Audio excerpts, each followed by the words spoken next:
സഖാക്കളെ, ഞാനും എന്റെ കൂടെ വന്നിട്ടുള്ള നമ്പ്യാരും മലബാർ ഭാഗത്തുനിന്നും വന്നിട്ടുള്ളവരാണ്. ഇവിടെ തിരുവിതാംകൂറിൽ നിങ്ങൾ നടത്തിയിട്ടുള്ള ധീരേതിഹാസ വിപ്ലവ കഥകൾ ഞങ്ങളെ പലവട്ടം കോൾമയിൽ കൊള്ളിച്ചിട്ടുണ്ട്. കമ്മ്യൂണിസ്റ്റുകാരായ നമ്മൾക്ക് പോലും കണ്ടെത്താൻ കഴിയാത്ത ബൃഹത്തായ ആശയങ്ങൾ ലളിതമായ വാചകങ്ങളുടെ അരുൾ ചെയ്ത ഒരു വന്യ ഗുരു ഞങ്ങളെ ആകർഷിക്കുകയുണ്ടായി. ഒരു ജാതി, ഒരു മതം, ഒരു ദൈവം. മതമേതായാലും മനുഷ്യൻ നന്നായാൽ മതി. നോക്കൂ, എത്ര അർത്ഥവത്തായ വാക്കുകൾ. ഞാൻ പറയുന്നു, ഈ പറയുന്നതാണ് യഥാർത്ഥ കമ്മ്യൂണിസം എന്ന്. മനുഷ്യ സ്നേഹമാണ് കമ്മ്യൂണിസത്തിന്റെ അടിസ്ഥാനം. സ്നേഹത്തിനിടയിൽ തർക്കത്തിന് സ്ഥാനമില്ല. ഗുരുവിന്റെ ആശയങ്ങൾ മനോഹരമായ കവിതകളിലൂടെ നമുക്ക് പകർന്നു തന്ന മഹാകവി കുമാരനാശാൻ. ഗുരുവിന്റെ ശിഷ്യൻ എന്നതിലുപരി മലയാള കവികളിൽ ഒന്നാം സ്ഥാനം അരക്കിട്ടുറപ്പിക്കുന്ന അദ്ദേഹത്തിന്റെ കവിതകൾ. ഗുരുവിനും ആശാനും പിൻബലം നൽകിയ ഡോക്ടർ പൽപ്പു, ഇവരെല്ലാം കെട്ടിപ്പടുത്ത സംഘടനയുടെ ആശയങ്ങൾ നമുക്കൊരു രാഷ്ട്രീയ പാർട്ടിയുടെ പിൻബലത്തോടെ ഈ നാട്ടിൽ നടപ്പാക്കണം.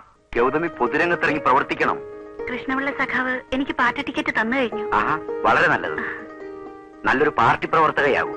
പോറ്റി സാർ അവരെ അത്രക്കങ്ങ് പൊക്കേണ്ടില്ലായിരുന്നു. എടോ നമ്പ്യാരെ, അതിന്റെ നേട്ടം എനിക്ക് അറിഞ്ഞൂടാ. ആശാനാണോ വലിയ കവി? നമ്മുടെ ഉള്ളൂരില്ലേ, വള്ളത്തോളില്ലേ? അതെനിക്കറിയാവടോ. പക്ഷെ തൽക്കാലം നമുക്കത് ഇങ്ങനെ തട്ടിവിടണം. അത് കേട്ട അവന്മാരുടെ സമുദായം ഒന്നായി നമ്മുടെ പാർട്ടിയിലേക്ക് കടന്നു വരണം. ജനസംഖ്യയിൽ ഭൂരിപക്ഷവും അവരുടെ സമുദായമാണ്. വൻ വോട്ട് ബാങ്ക്. അവര് നമ്മുടെ ചൊൽപ്പടിയിലായി കഴിഞ്ഞാൽ പിന്നെ ആശാനും കൂട്ടരെയും നമുക്ക് തള്ളി പറയാവടോ. ഒരു കുഴപ്പം വരില്ല. താൻ എന്നോട് ഒരു കരുണ കാണിക്കും. ഞാനോ? അങ്ങയോടോ? നമ്മൾ രണ്ടുപേരും മാത്രമുള്ളപ്പോ തന്റെ ഇംഗ്ലീഷ് പ്രയോഗിക്കരുത്. ഞാൻ ഒറ്റയ്ക്ക് സഹിക്കുന്നത് ബുദ്ധിമുട്ടാ. അതുകൊണ്ടാ. സഖാവേ, വൺ ഡൗട്ട്, അല്ല ഒരു സംശയം. നമ്മൾ ഈ പാവപ്പെട്ടവരുടെ പാർട്ടിയാണെന്ന് പറഞ്ഞിട്ട് ഈ കാശുള്ളവർ പിടിച്ചു ചേർക്കുന്നത് എന്തിനാ? പാർട്ടി വളർത്താൻ അവര് വേണോടോ. കണ്ട ആപ്പനും ഊപ്പനും പറയുന്നത് കേൾക്കാൻ ഇക്കാലത്ത് ജനം വരില്ല. അതിന് പെൺവക്കീലന്മാരെയും സമ്പന്ന കുടുംബത്തിലെ യുവാക്കന്മാരെയും രംഗത്തിറക്കണം. എന്താ നിങ്ങളുടെ പ്രശ്നം? മത്സ്യത്തൊഴിലാളികൾക്ക് വേതനം 2/3 ഭാഗം മീനായി തരണമെന്ന് ഞങ്ങൾ ആവശ്യപ്പെട്ടിരുന്നു. അതിനെ വിലനിശ്ചയിക്കാനുള്ള അവകാശം ഞങ്ങൾക്കാണ്. കരിങ്കാലികളെ വെച്ചിട്ട് ഇവിടെ മീൻ പിടിക്കാൻ നോക്കണ്ട. മത്സ്യച്ചാൽ പാട്ടത്തിനെടുത്തിരിക്കുന്നത് ഈ നിൽക്കുന്ന രാമകൃഷ്ണനാണ്. അയാൾക്ക് ഇഷ്ടമുള്ള വിലക്ക് വിൽക്കാൻ അയാൾക്ക് അവകാശമുണ്ട്. അത് തടയരുത്. ഇതൊരു തൊഴിൽ പ്രശ്നമാണ്. ഇതിൽ പോലീസ് ഇടപെടരുത്. എന്ത് തൊഴിലേ? ഈ മീൻ പിടിക്കുന്നത് ഒരു തൊഴിലാണ് സാറേ. എന്താ സാർ ഇത്? സ്ത്രീകളെ ടോർച്ചർ ചെയ്യുന്നത് ശരിയല്ല സാർ. അത് പറയാൻ നീ ആരാടി? ഞാനൊരു അഡ്വക്കേറ്റ് ആണ്. അഡ്വക്കേറ്റോ? അത് നിന്റെ അമ്മയുടെ.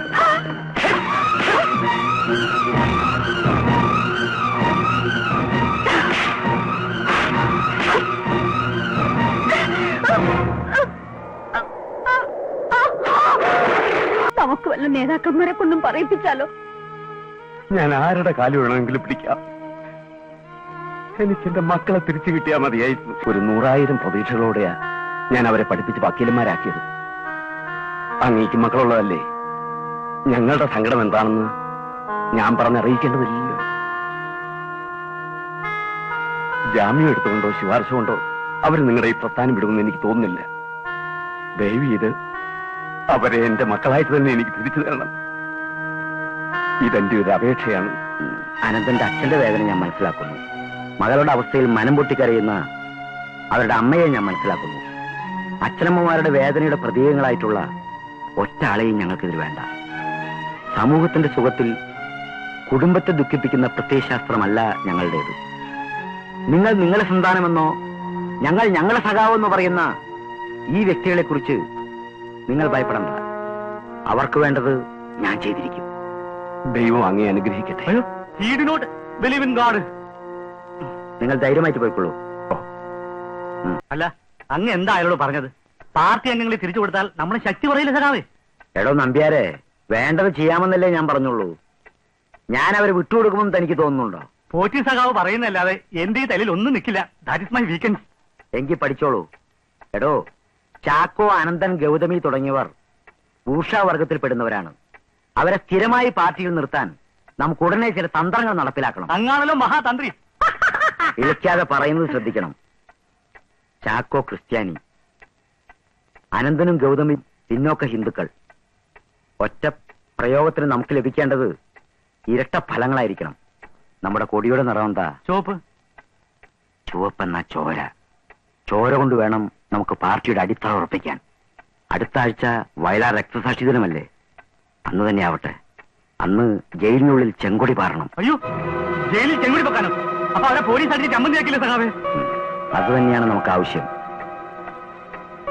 അടി നടക്കണം. അടി കൊള്ളുന്നവനൊക്കെ നമ്മുടെ പാർട്ടിയുടെ അടിത്തറ കല്ലുകളാവണം. ആര് വിചാരിച്ചാലും പിന്നെ അവർ നമ്മളെ വിട്ടു പോവില്ല. മാത്രമല്ല, അവരുടെ സമുദായങ്ങൾ ഇന്നത്തെ ഭരണത്തിനെതിരായി മാറുകയും ചെയ്യും.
നിങ്ങൾ നിങ്ങളുടെ പങ്ക് മീനായിട്ട് തന്നെ വേണമെന്ന് പറ. അപ്പൊ നിങ്ങൾക്ക് ഇഷ്ടമുള്ള വിലക്ക് വിൽക്കാമല്ലോ. അതിന് മുതലാളിമാര് സമ്മതിക്കുന്ന സഖാവിന് തോന്നൽ എന്താ? സമ്മതിച്ചില്ലെങ്കിൽ സമ്മതിപ്പിക്കണം. അതിനല്ലേ നമ്മളൊക്കെ ഉള്ളത്.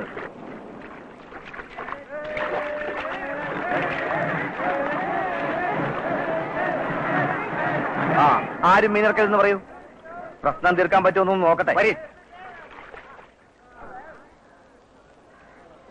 നിക്ക് മീനിറക്കാൻ വരട്ടാ. മുതലാളിമാരുടെ ചില കാര്യങ്ങൾ സംസാരിക്കാനുണ്ട്. ആർക്കാടാ?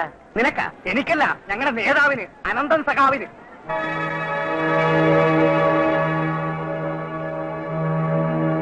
തൊഴിലാളികൾക്കുള്ള വിഹിതം മീനായിട്ട് തന്നെ കൊടുക്കണം. അവര് കൊണ്ടുപോയി അവർക്ക് ഇഷ്ടമുള്ള വിലക്ക് വിൽക്കട്ടെ. അങ്ങനെയല്ലല്ലോ നാട്ടുനടപ്പ്. നാട്ടുനടപ്പ് അങ്ങനെയൊന്നുമല്ല. പക്ഷേ അങ്ങനെയുള്ള പല നാട്ടുനടപ്പുകളും മാറ്റിയല്ലേ പറ്റൂ. ഓ, കൂടുതലൊന്നും പറയണ്ട. ഞങ്ങൾ പറയുന്ന പോലെ നിങ്ങൾക്ക് ചെയ്യാൻ പറ്റുമോ? അത് ഈ കടപ്പുറത്ത് നടപ്പില്ല. ഓ, ആ, നിങ്ങളൊരു കാര്യം ചെയ്യ. ഈ മീനെല്ലാം ആ പിടിച്ചെടുത്തോണ്ട് വീട്. അല്ല, നിങ്ങൾക്കുണ്ടല്ലേ നിലവും പരിപാടിയും ഒക്കെ. അവിടെയൊക്കെ നിങ്ങൾ ഈ മാറ്റം വരുത്തോ സഖാവേ?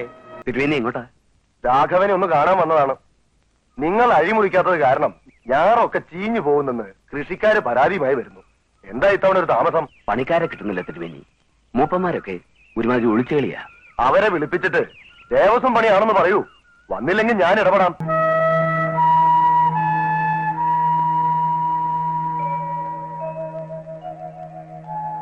എന്താണോ സൂര്യൻ തലയ്ക്ക് മേലെ വന്നിട്ടും കൂമ്പെ തൊടാൻ ഇത്ര താമസം? കാര്യം എന്താണെന്ന് പറയൂ. അത് അവിടുത്തെ മകൻ അനന്തൻ വക്കീല്. അനന്തൻ എന്താ ഇവിടെ കാര്യം? ഞാനല്ലേ നിങ്ങൾക്ക് പണി തരുന്നത്? വൈകുന്നേരം കൃത്യമായി ചക്രവേണ്ടി തരുന്നത് ഞാനല്ലേ? അത് ശരിയാ. പക്ഷെ വക്കീല് പറയുന്നത് കൂലി പോലെ ഇനിയും വേണമെന്നാ. അവന്റെ അമ്മയുടെ ഒരു കമ്മ്യൂണിസം. എല്ലാ മൂപ്പന്മാരെ കേൾക്കാൻ വേണ്ടി ഞാൻ പറയാ. അനന്തനെ വിശക്കുമ്പോ കയ്യും കഴുകി കസേര വന്നിരുന്നാ മതി. പക്ഷെ നിങ്ങൾ ഈ മണ്ണ് വെട്ടിച്ചുമന്ന് കാശുണ്ടാക്കിയില്ലെങ്കിൽ നിങ്ങളുടെ മൂപ്പത്തിയും പിള്ളേരും പട്ടിണി കിടക്കും. അതാലോചിച്ചിട്ടുണ്ടോ? ഉണ്ടോടാ മൂപ്പ? നേരാ, നമുക്ക് പണിക്ക് കയറാം. അനന്തൻ വക്കീൽ വരട്ടെ. വക്കീൽ എന്നിട്ടെന്തിനാ? നമുക്ക് പണിയെടുക്കാം. വാടാ. ഞാൻ പറയാതെ ഒരെണ്ണ അനങ്ങില്ല. എടാ, നിങ്ങളൊക്കെ ദേവസ്വം കുടിയാന്മാരാ. ഇത് ദേവസ്വം പണിയാ. മുടക്കാൻ പാടില്ല. കിടപ്പാടം പോവും. പണി ചെയ്താൽ ന്യായമായ കൂലി കിട്ടണം. അതിന് ദേവത്വമൊന്നും കുടിയടപ്പെന്നും പറഞ്ഞിട്ട് കാര്യമൊന്നുമില്ല. നോക്കി നിൽക്കാതെ പെരുക്കി കൂട്ടടാ. ഒരാളോ 2ാം കൊലയാണേ വരുന്നത്. 1ാം കൊല അടിയൻ നേരിട്ട് കൊണ്ടുവരാം.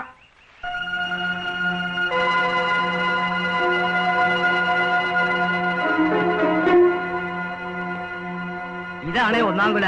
അത് അടിയൻ ചെത്തും മുമ്പേ ആമ്പിളര് മുറിച്ചെടുത്തിട്ടുണ്ടേ. എന്താണ് ഇത്? പോക്കറ്റിനെ കാണിക്കുന്നു. ഒരേ തന്നോട് ആരും അവന്റെ ഒരു അഹങ്കാരം വെട്ടിയെടുത്താൽ മനസ്സിലാക്കത്തില്ലെന്ന് അവൻ വിചാരിച്ചത്. അടിയനോട് പൊറുക്കൻ രംഗത്തെ അച്ഛന് ദീനം വന്നപ്പോ കൈ കാശില്ലാഞ്ഞിട്ട് ചെയ്തതാണ്. അതിന് കൊലപെട്ടണോടാ തെമ്മാടി. തമ്പ്ര, അവൻ പറഞ്ഞത് നേരാണ്. ആ തണ്ടി കൊലപറ്റി എന്നാ ചോദിച്ചു. അയ്യോ,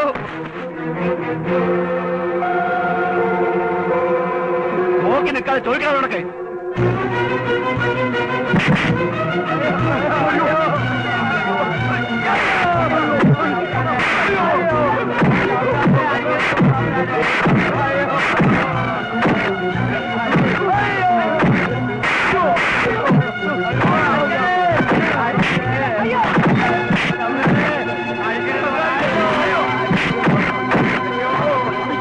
ഇതെന്തൊരു കഷ്ടമാണ്. എല്ലാരും നോക്കി വെക്കാണോ? അവൻ തേങ്ങ ഇട്ടിട്ടല്ലേ? അവര് വെച്ചുപിടിപ്പിച്ച തെങ്ങല്ലേ? മരുന്ന് മേടിക്കാൻ തേങ്ങ ഇട്ടത് ഇത്ര വലിയ കുറ്റമാണോ?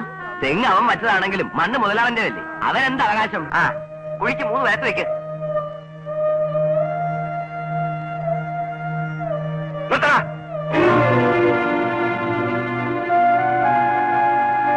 ആരോട് ചോദിച്ചോണ്ടാ ഇവിടെ സൗണ്ട് കുഴിച്ചാൽ നോക്കുന്നത്? അയ്യോ തമ്പുരാനെ കനിയണേ. അടിയങ്ങൾ പിന്നെ എവിടെ കൊണ്ടുപോയി മൂടും? അതെനിക്കറിയണ്ട. എവിടെയെങ്കിലും കൊണ്ടുവയ്ക്കോ. എന്റെ പറമ്പിൽ സൗണ്ട് കുഴിച്ചാൻ പറ്റില്ല. ഓഹോ, പിന്നെ തന്റെ വീട്ടിൽ കൊണ്ടു കുഴിച്ചിട്ടെ. എടോ, തോടിനകത്ത് ഈ പുരയിലും ഉണ്ടാക്കിയവനായി കത്തി കിടക്കുന്നത്. അവന്റെ ശവ അവനുണ്ടാക്കിയ മണ്ണ് കുഴിച്ചിടാൻ പോലും സമ്മതിക്കാത്ത തനിക്ക് മനുഷ്യത്വം ഉണ്ടോ? അത്രയ്ക്ക് താല്പര്യമാണെങ്കിൽ നിങ്ങൾക്കുണ്ടല്ലോ സ്ഥലങ്ങൾ. ഉണ്ട്. ചാത്തന്റെ അച്ഛനെ കുഴിച്ചിടാനുള്ള ഭൂമി ഇന്ന് ഞങ്ങൾക്കുണ്ട്. എടോ, ചാക്കോയും ഗൗതമിയും ശക്തരായ 2 ഭരണാധികാരികളാണ്. അവർ വിവാഹം മൂലം ഒരച്യുതണ്ടാകും. അതിന്റെ മുന എങ്ങോട്ട് തിരിയുമെന്ന് തനിക്കറിയാവോ? അത് പോറ്റി സാറിന്റെ നേരെയാകും. അവരെ തമ്മിൽ അകറ്റാനാണ് ഞാൻ ഉയർന്ന വകുപ്പ് ഗൗതമിക്ക് കൊടുത്തു നോക്കിയത്. പക്ഷെ അവൾ അതിൽ അഹങ്കരിച്ചില്ല. പുറത്തിറങ്ങുമ്പോ തുടക്കാ ഓർപ്പിക്കണം നമ്പ്യാരെ. എന്തായാലും എന്നോട് എതിർക്കാൻ യുവാക്കളെ ഉപയോഗിക്കേണ്ടിയിരുന്നില്ല. ഇത്രയും കാലം നിങ്ങൾ പറഞ്ഞതെല്ലാം പാർട്ടിക്ക് വേണ്ടി അനുസരിച്ചവളാണ് ഞാൻ. സ്വന്തം നെഞ്ചിൽ കൈവച്ച് പോറ്റി സഖാവിന് പറയാൻ കഴിയോ എന്റെ ഭാഗത്ത് തെറ്റുണ്ടെന്ന്? സഖാവേ, ഞങ്ങൾക്കും ചിലത് പറയാനുണ്ട്. രഘുവിന്റെ ജോലി, പെരുമലയാർ ടണൽ, ആഫ്രിക്കൻ തോട്ടണ്ടി, ഡിയറിന്റെ കമ്മീഷൻ, ഇതൊക്കെ ഞങ്ങളുടെയും പ്രശ്നങ്ങളാണ്. അതിൽ നിങ്ങൾ എന്തുകൊണ്ട് സഹകരിക്കുന്നില്ല? അഴിമതിക്ക് കൂട്ടു നിൽക്കാൻ എന്റെ മനസാക്ഷി സമ്മതിക്കാഞ്ഞിട്ട്. ഇത്ര സത്യവതിയാമെന്ന് നിങ്ങൾ അഴിമതി കാണിച്ചിട്ടില്ലേ? ചോണ ഉണ്ടെങ്കിൽ പറയടോ, ഞാൻ എന്ത് അഴിമതി കാണിച്ചു? കളർകോട് പാപ്പന്റെ അബ്കാരിയെ നിങ്ങൾ സഹായിച്ചില്ലേ? മറവൂർ ഫാക്ടറി തുറന്നതെങ്ങനെ? കുത്തക മുതലാളിമാരുമായിട്ട് നിങ്ങൾ കൂട്ടുന്നില്ലേ? ഓഹോ, ഇതൊക്കെയാണ് നിങ്ങളുടെ മനസ്സിലിരിപ്പ്. എടോ, കളർകോട് പാപ്പനെ ഞാൻ വഴിവിട്ട് സഹായിച്ചിട്ടില്ല. തെളിയിച്ചാൽ ആ നിമിഷം ഞാൻ എന്റെ പൊതുജീവിതം അവസാനിപ്പിക്കാം. പക്ഷേ പാപ്പൻ എന്ന മുതലാളി എത്ര ആയിരം തൊഴിലാളികൾക്ക് ജോലി കൊടുക്കുന്നു നിങ്ങൾക്കറിയോ? അയാൾ നശിച്ചാൽ അത്രയും തൊഴിലാളികളുടെ ഭാവിയെക്കുറിച്ച് നിങ്ങൾ ഓർമ്മിച്ചോ? വിദേശ വ്യവസായികൾക്ക് വാരിക്കോരി സഹായം ചെയ്യുന്ന നമ്മൾ നാട്ടുകാർക്ക് നികുതി അടയ്ക്കാൻ സാവകാശം കൊടുത്താൽ അത് അഴിമതി ആവോടോ നമ്പ്യാരെ? അപ്പൊ മറവൂർ ഫാക്ടറിയോ? മറവൂരിൽ നിന്നും പട്ടിണി ജാത്ത് പഠിക്കലെത്തിയപ്പോ സ്ഥലം വിട്ട താൻ തന്നെ അത് ചോദിക്കണം. അവിടെ എത്ര തൊഴിലാളികൾ പട്ടിണി മൂലം കെട്ടിത്തൂങ്ങിയെന്ന് തനിക്കറിയോ? അത് തുറപ്പിച്ചത് തെറ്റായി അല്ലേ? 3.5 സെന്റുമായി പാർട്ടിയിൽ വന്നവരുന്ന 30 കോടിയുടെ ധനികരാണ്. അരക്കാശിന് വകയില്ലാതിരുന്ന സഖാവിന്ന് പൊന്നിന്റെ അരപ്പട്ട് നെറ്റിപ്പട്ടോ അണിയിച്ച് പെമ്മക്കളെ കെട്ടിച്ചു കൊടുക്കുന്നു. അതിലൊന്നും അഴിമതിയില്ല, തെറ്റില്ല. അതിനൊന്നും കൂട്ടു നിൽക്കാത്ത ഞാനാണ് തെറ്റുകാരി. ശിക്ഷാർഹ തൻപ്രമാണി അല്ലേ സഖാവേ? നിങ്ങൾ അതിരുകടന്ന് സംസാരിച്ചു, അച്ചടക്കം ലംഘിച്ചു. ഗൗതമിക്ക് പുറത്തു പോകാം. മറ്റു പാർട്ടികളെ പോലെ നിങ്ങൾ ഞങ്ങളുടെ പാർട്ടിയെ കാണരുത്. അച്ചടക്കമാണ് ഞങ്ങളുടെ അടിസ്ഥാന ഘടകം. പരാതി ഉണ്ടെങ്കിൽ അത് മുകൾ തട്ടിലേക്ക് അയക്കാം. ഒരു മുൻ പാർട്ടി പ്രവർത്തിയായ ഗൗതമിക്കും ആ വഴി സ്വീകരിക്കാം. സഖാവ് പോറ്റിയെടുക്കുന്ന തീരുമാനത്തിനെതിരെ മേൽത്തട്ടിലുള്ളവർ നീങ്ങുമോ? അങ്ങനെയില്ല. റിവിഷൻ കമ്മിറ്റി സ്വതന്ത്രമാണ്. ഗൗതമി ചെയ്ത കുറ്റം എന്താണ്? പറയാം. ഒന്നാമത് തൻപ്രമാണിത്വം, രണ്ടാമത് അഴിമതി. അവരുടെ തൻപ്രമാണിത്വം മുതലെടുത്തല്ലേ ഒരു കാലത്ത് പാർട്ടി വളർത്തിയത്? നോ, താൻ ഏത് പത്രത്തിന്റെ ആളാണെന്ന് എനിക്കറിയാം. നേരാണോ? അയ്യോ,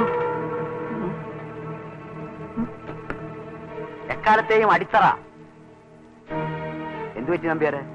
ഇനി ഒന്നും പറ്റാനില്ല. മിനിസ്റ്റർ പിരിച്ചുവിടാൻ ഓർഡറായി. ഡൽഹിയിൽ നിന്ന് മോഹൻ വിളിച്ചതാ. എക്കാലത്തെയും അടിത്തറ? തന്റെ എക്കാലത്തും അടിത്തറ. ഇവിടെ അടിത്തറ മുഴുവൻ ഇളകിക്കൊണ്ടിരിക്കുമ്പോ തന്റെ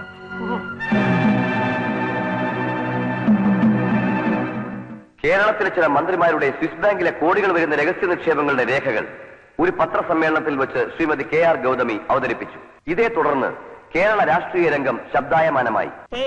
ഓട്ടോ ആ ഓട്ടോ തന്നെ. എങ്ങോട്ടാ ഓട്ടം? ചാത്തക്കുളം.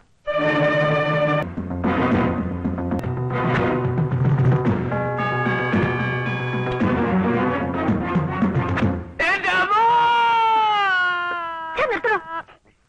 വണ്ടി വിട്. എത്രയായി? ഒന്നും വേണ്ട, ആളെ വിട്ടാ മതിയേ.